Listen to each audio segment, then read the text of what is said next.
భారత ప్రభుత్వం ప్రవేశపెట్టిన న్యూ హెల్త్ ఇండియా కార్డ్ అనేది డిజిటల్ హెల్త్ ఐడెంటిటీగా పనిచేస్తుంది. దీని ప్రధాన ఉద్దేశం భారతదేశ ప్రజలందరికీ మెరుగైన ఆరోగ్య సంరక్షణ అందించడమే. ఈ కార్డు వల్ల ప్రజలకు అనేక ప్రయోజనాలు లభిస్తాయి.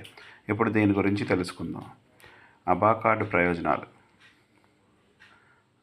Digital health ID. అబా కార్డు ద్వారా ప్రతి ఒక్కరికి ఒక ప్రత్యేకమైన 14 అంకెల డిజిటల్ హెల్త్ ఐడి లభిస్తుంది. దీనివల్ల వారి ఆరోగ్య సమాచారాన్ని సురక్షితంగా భద్రపరచుకోవచ్చు.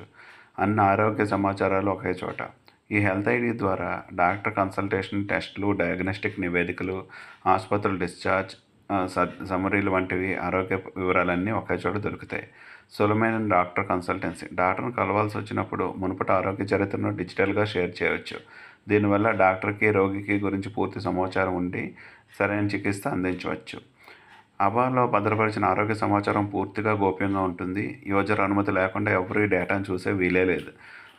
దేశంలో ఎక్కడైనా ఎలాంటి ఆసుపత్రికైనా మీరు వెళ్ళినప్పుడు మీ ఆరోగ్య చరిత్రను డిజిటల్గా షేర్ చేయవచ్చు. ఇది ప్రత్యేకించి ఇతర రాష్ట్రాల చికిత్స పొందిన వారికి ఎంతో ఉపయోగకరం. గత చికిత్సల సమాచారం ఉండడం వల్ల రోగుల అవసరం లేని టెస్టులు మళ్ళీ చేయాల్సిన అవసరం ఉండదు. దీనివల్ల ఖర్చులు తగ్గుతాయి. ఇతర ఆరోగ్య పథకాలతో అనుసంధానం.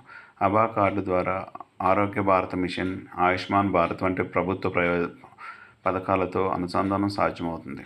అబా కార్డు ఎలా పొందాలి? అబా కార్డు పొందడానికి కింద వెబ్సైట్లోకి వెళ్ళి మొబైల్ నెంబర్ లేదా ఆధార్ కార్డు ఉపయోగించి నమోదు చేసుకోవాలి. ఒకసారి హెల్త్ ఐడి పొందిన తర్వాత దాన్ని డౌన్లోడ్ చేసుకోవచ్చు. దీని గురించి క్లుప్తంగా కొన్ని విషయాలు. అబా కార్డు ప్రజలకు సురక్షితమైన, సులభమైన మరియు సరసమైన ఆరోగ్య సేవలు అందించడంలో కీలక పాత్ర పోషిస్తుంది.